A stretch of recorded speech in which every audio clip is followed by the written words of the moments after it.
When my husband Paul and I got out of the car, my mother-in-law and sister-in-law were really excited. They asked Paul, "Hey Paul, what's with this car? It's amazing.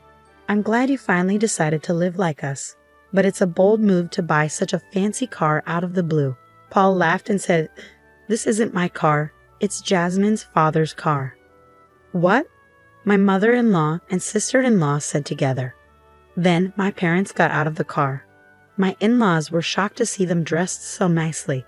What an expensive-looking suit, and I've seen that outfit before. It's a high-end brand. Why are Jasmine's parents wearing such expensive clothes? My name is Jasmine. I'm a 28-year-old office worker. I married my husband Paul last year.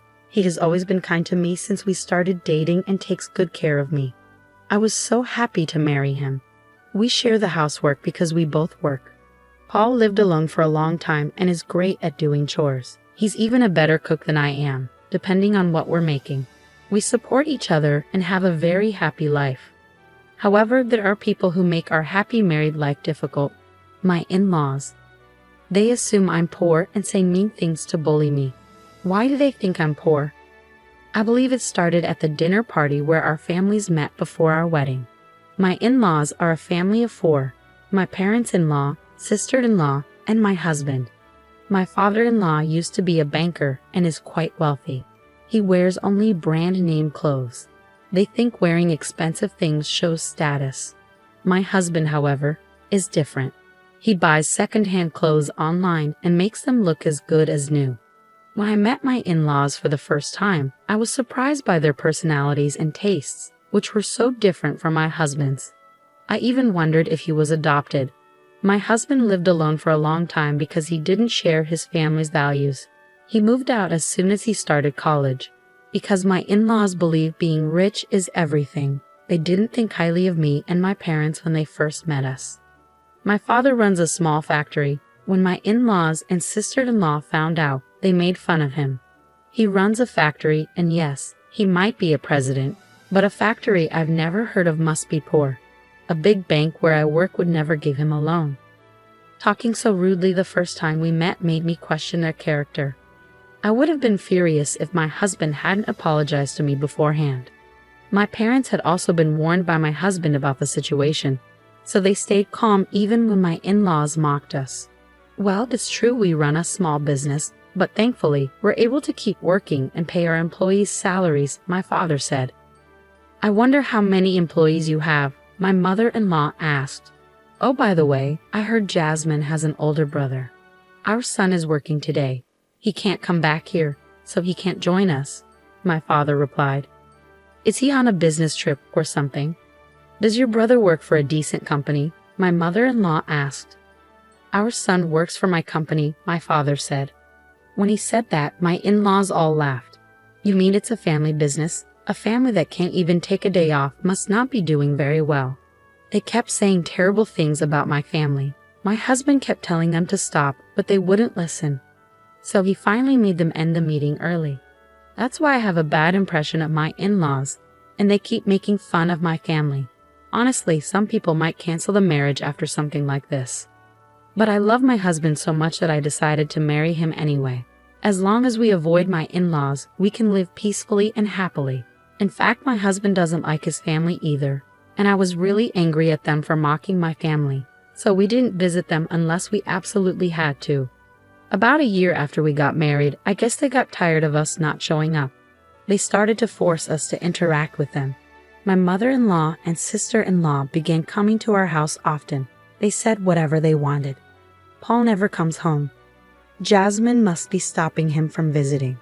I'm sure she is because she's jealous of our lives." Well, I don't blame you. We live differently from people who are less well off. But you should at least have a baby soon. If you don't have a child, people will just think she's a worthless wife who's only after money. My mother-in-law and sister-in-law would come over for a short time, from when I got home from work until my husband came home.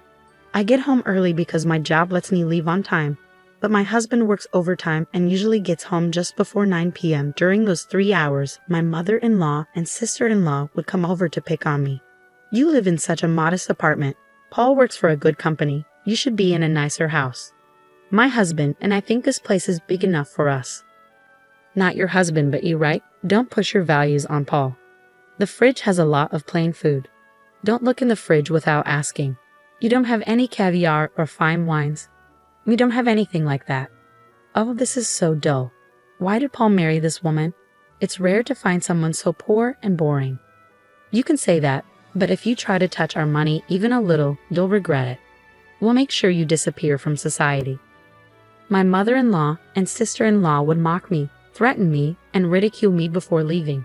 I talked to my husband about it, and he would scold them, but they kept coming over without any remorse. They would even show up at my apartment when I came home. I felt depressed every time I had to go home. How could they not get tired of bothering me? Despite everything, my mother-in-law and sister-in-law kept trying to belittle me. I had a mental breakdown. I started spending time at a cafe until my husband finished work, and then I would go home with him. When my mother-in-law and sister-in-law saw me coming home with my husband, they said, "You're like a pest, taking away Paul's freedom like that." It was actually worse that they waited outside for 3 hours just to make things difficult for me. My husband was so disgusted that he even asked my father-in-law for help. But my father-in-law was just like my mother-in-law. He said it was rare for them to see a poor wife and warned that our marriage might be in trouble if things kept going this way. I decided to use my last resort. I know it's not something I'm comfortable with, but my in-laws had pushed me too far. A few days later, my husband and I went to visit them. They were thrilled when we told them my husband was bringing his wife home. I was shocked when my mother-in-law said, "I'm so happy to see Jasmine again. I don't know what kind of fun it is to be a wife-beater." We spent the weekend at my in-laws' house. When we arrived by car, they rushed out and excitedly asked my husband, "Hey Paul, what's with this car? It's amazing. I'm glad you finally decided to live like us. But buying such a luxury car out of the blue is quite a move." My husband laughed and told them, "This isn't my car, it's Jasmine's father's." "What?" my mother-in-law and sister-in-law said at the same time. Then my parents got out of the car. My in-laws were stunned when they saw them dressed in high-end suits. What an expensive-looking suit, and I've seen that outfit before. Why are Jasmine's parents wearing such fancy clothes? Finally, my brother got out of the car, standing tall at 6 feet and looking like a model. My in-laws' expressions changed when they saw my brother wearing the same high-end brown suit as my father. "Who is that handsome guy?" they asked. "Nice to meet you. I'm Simon, Jasmine's brother," he replied. My in-laws were stunned by how different my family looked compared to their previous impressions. Seeing their reaction, my husband said, "What are you doing?" He urged them to quickly show my family around the house. My mother-in-law and sister-in-law quickly invited my family inside, leading them to the living room and saying, "We'll have tea ready for you right away." Their attitude was completely different from before. They were very curious and began asking my parents questions. "How are you able to afford such luxury items?"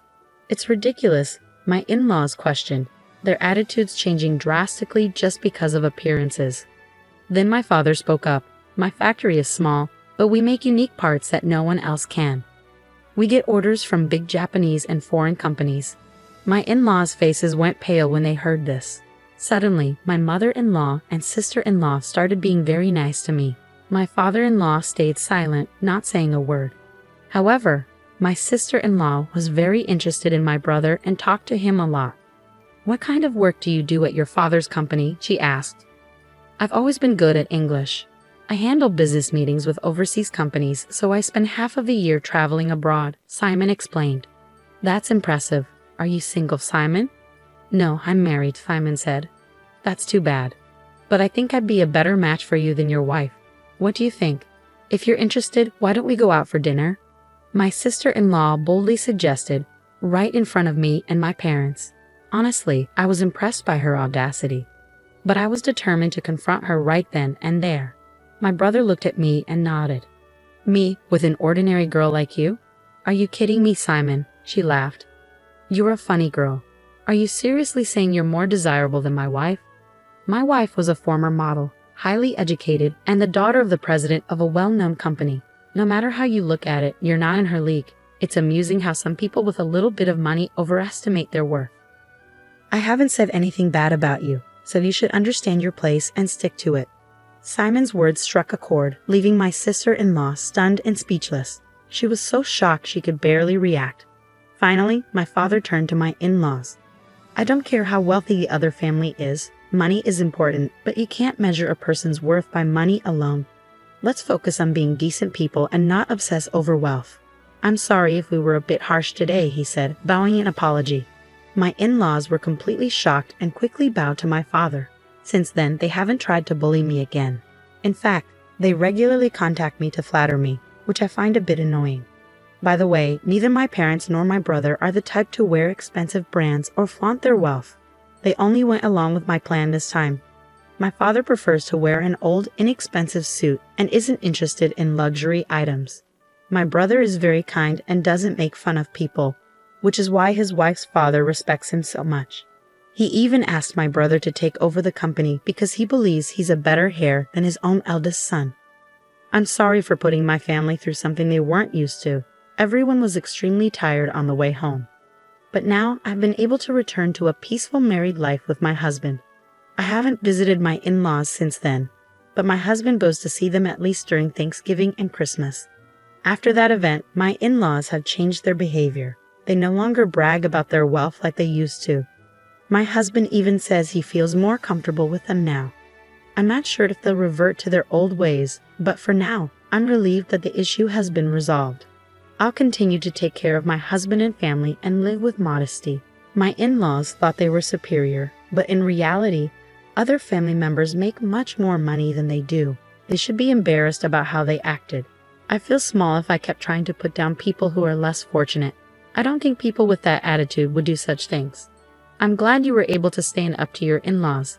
I hope you continue to enjoy a happy life with your family.